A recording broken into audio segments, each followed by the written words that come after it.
नमस्कार, जय माता रानी की। प्राचीन काल में एक साहूकार था जिसके 7 बेटे और 7 बहुएं थी।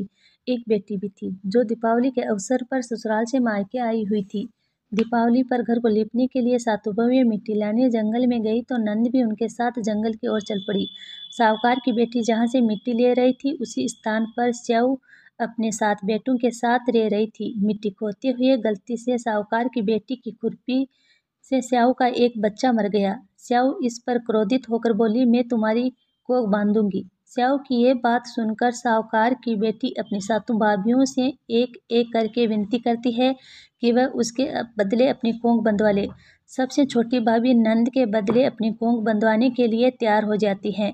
इसके बाद छोटी भाभी के जो भी बच्चे होते थे वह सभी 7 दिन बाद मर जाते।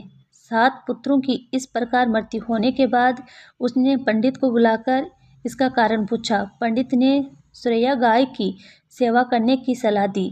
सुरैया सेवा से प्रसन्न होती है और उसे स्याहू के पास ले जाती है। रास्ते में थक जाने पर दोनों आराम करने लगते हैं। अचानक साहूकार की छोटी बहू की नज़र एक और जाती है। वह देखती है कि एक सांप गरुड़ पंखनी के बच्चे को डसने जा रहा है और इसलिए वह सांप को मार देती है। इतने में गरुड़ पंखनी वहां आ जाती है और खून बिखरा हुआ देखकर उसे लगता है कि छोटी बहू ने उसके बच्चे को मार दिया। इस पर वह छोटी बहू को चोंच मारना शुरू कर देती है।